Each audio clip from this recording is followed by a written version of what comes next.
నుంచి 75 అంశాలకు కూడిన ఫార్మెట్ లో ప్రతి బ్లాక్ కి ఒక అబ్జర్వర్ ని, ప్రతి 10 మందికి ఒక సూపర్వైజర్ ని ఏర్పాటు చేసి ప్రతి జిల్లాలో జిల్లా కలెక్టర్ గారితో పాటు జిల్లాలో ఉండే అడిషనల్ కలెక్టర్ గారు, ఆర్డీఓ గారు, మండల స్థాయిలో ఉండే ఎంపీడీఓలు, ఎంఆర్ఓలు యంత్రాంగాన్ని మొత్తం స్ట్రీమ్ లైన్ చేసి సైంటిఫిక్ గా రాబోయే కొద్ది రోజుల్లో ఈ సర్వేని పూర్తి చేయబోతుంది. ఇప్పటి వరకు జరిగిన సర్వేలో హైయెస్ట్ గా ములుగు జిల్లాలో 87.1%, తర్వాత నల్గొండ జిల్లా 81.4%, జనగాం జిల్లా 77.6%, ఇలా హైదరాబాద్ వచ్చేసరికి 38.3% గా నమోదు కాబడింది. ఈ సైంటిఫిక్ గా చేసే సర్వే. ఈ సర్వేతో తప్పకుండా ప్రతి కుటుంబానికి, ప్రతి వ్యక్తికి ఇందాక చెప్పినట్లు అన్నీ కూడా ఈ సర్వేలో చాలా స్పష్టంగా మనకి అర్థమవుతాయి. వీటితో పాటు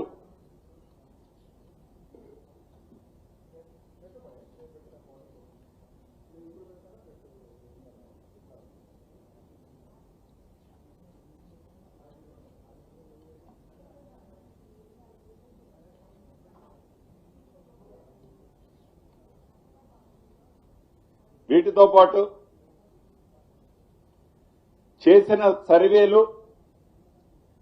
ప్రతి ఫామ్ ని ఆల్రెడీ కంప్యూటర్లో క్రోడీకరించడం జరుగుతుంది. ఇదంతా కూడా అనుకున్న పద్ధతి ప్రకారమే ఈ నెల చివరిలోపు, అంటే 30th లోపే ఈ ఎంటైర్ కార్యక్రమం పూర్తి కాబోతుంది.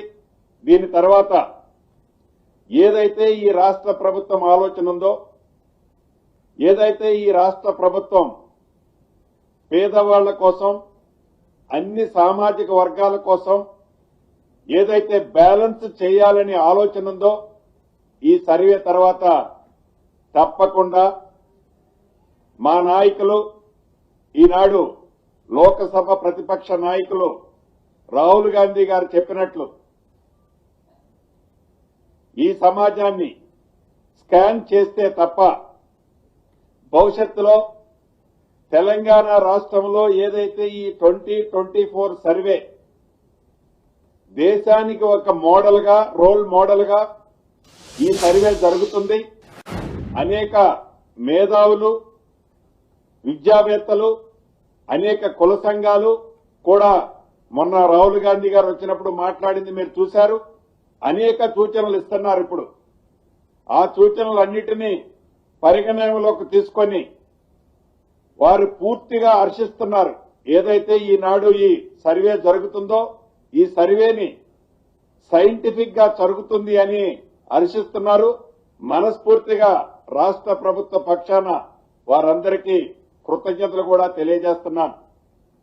వీటితో పాటు ఎలానైతే హర్షిస్తున్నారో మేధావులు, అనేక కుల సంఘాలు, విద్యావేత్తలు వారి వారి సూచనలు ఇస్తూ సక్రమైన మార్గంలో, రైట్ వేలో ఈ సర్వే జరుగుతుంది అనే దానికి కౌంటర్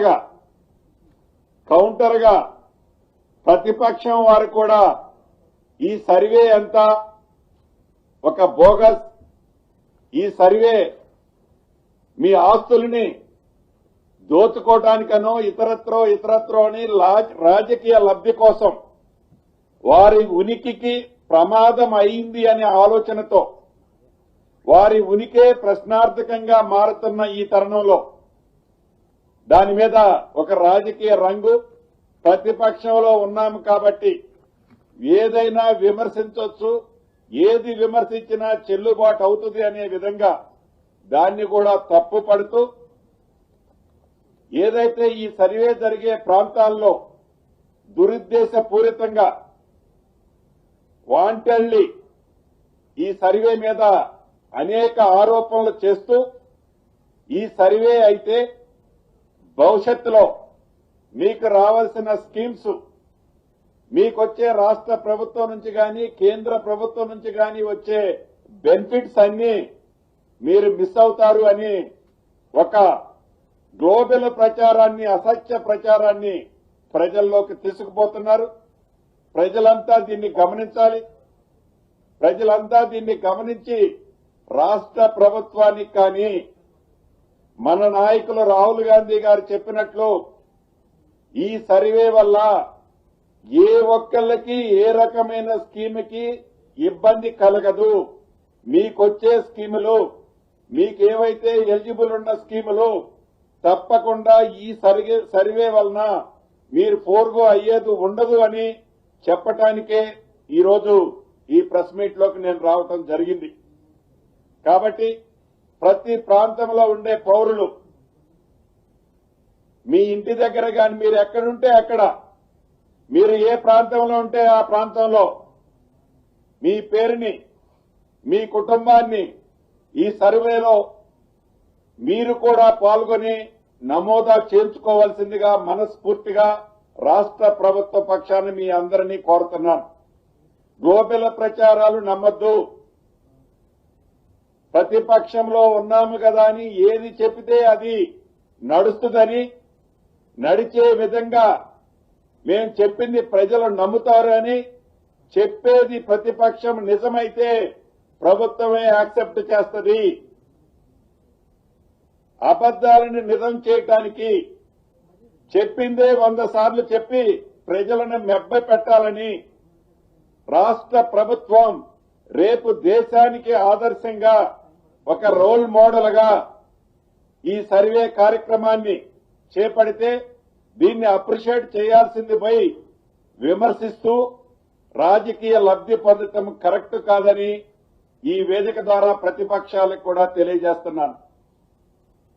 ఇంకొక విషయాన్ని ఈ వేదిక ద్వారా ప్రతిపక్షాలను అడగదలుచుకున్నాను. మీరు అధికారంలోకి వచ్చిన కొత్తలో సమగ్ర కుటుంబ సర్వే అనే కార్యక్రమాన్ని మీరు చేపట్టారు. ఒక్క రోజులోనే రాష్ట్ర వ్యాప్తంగా అద్భుతంగా ఒక సర్వే చేశామని చెప్పారు. చేసిన ఆ సర్వేని మీరు ఎలగబెట్టిన ఆ సర్వేని తెలంగాణ రాష్ట్ర ప్రజల కోసం గాని మారుమూల ప్రాంతాల్లో ఉండే ప్రజల కోసం గాని గ్రామాల్లో గాని ఆ సర్వేని ఇంప్లిమెంటేషన్ చేసి ఆ సర్వేలో ఏ అంశాలనైనా సేకరించి తెలంగాణ రాష్ట్ర ప్రజలకి గాని పేద ప్రజలకి గాని మంచి చేసే కార్యక్రమాన్ని మీరేమైనా చేపట్టారా? చివరికి ఆ చేసిన సర్వేని ఏదో మీరు గొప్పలు చెప్పుకున్నారు తప్ప ఆ చేసిన సర్వేని ఇప్పటికీ ఎక్కడా మీరు పబ్లిక్ డొమైన్ లో కానీ పబ్లిక్ డొమైన్ లో పెట్టడం ఒకవేళ ఇబ్బంది అనిపిస్తే ప్రజలకి ఉపయోగకరంగా దాన్ని వాడే దాంట్లో కానీ లేకుంటే ఇతరత్ర ఆ చేసిన సర్వే ఇప్పటికీ ఎక్కడుందో ఇప్పటికీ మాకే తెలియదు. ఇక సామాన్య ప్రజలకు ఏమి తెలుస్తుంది? ఒకటైతే నాకు స్పష్టంగా అర్థమైంది.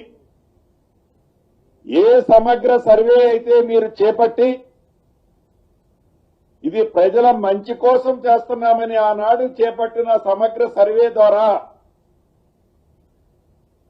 ప్రజలకు సంబంధించిన ఆస్తులని ఐడెంటిఫై చేసుకొని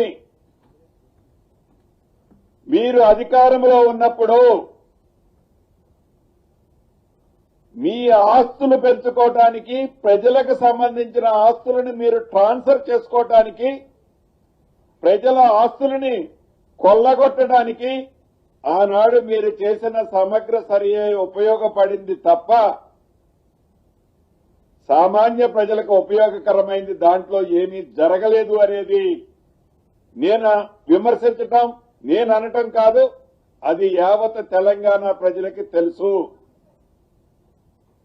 అందుకనే ఉద్దేశపూర్వకంగానే ఆ సమగ్ర సర్వేని మీరు అధికారంలో ఉన్నంత వరకు దాన్ని ఎప్పుడూ బయట పెట్టలే.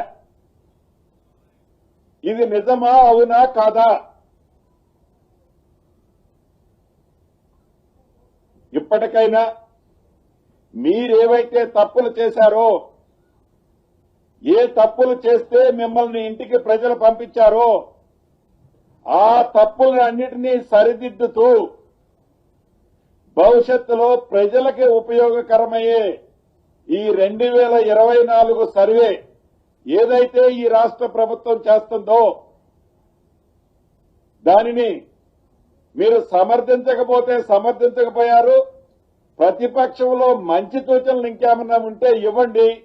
ప్రజలని, సామాన్య ప్రజలని తప్పుదారి పట్టొద్దని మరొక్కసారి కూడా మళ్లీ రిప్లై చేస్తున్నా. అంతేకాదు, ఈ 2024 సర్వేకి సంబంధించిన దాంట్లో ప్రతిపక్షంలో ఉన్న వారందరూ మీరందరూ కూడా తెలంగాణ రాష్ట్ర పౌరులే. గౌరవ మాజీ ముఖ్యమంత్రి గారు కేసీఆర్ గారు కానివ్వండి, బావామరుదులు కేటీఆర్ గారు, హరీష్ రావు గారు కానివ్వండి, వారందరూ తెలంగాణ రాష్ట్ర ప్రజలని అనుకుంటున్నాం మేమందరం.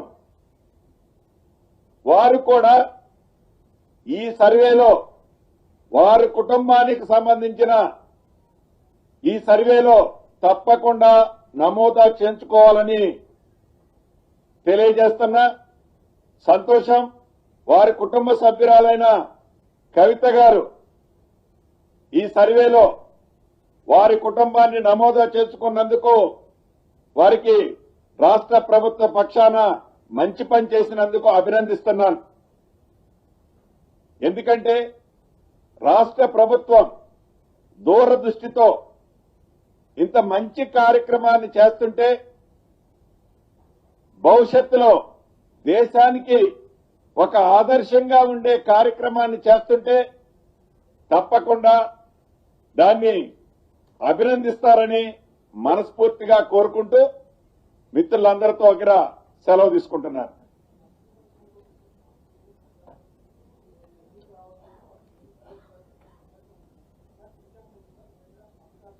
సారీ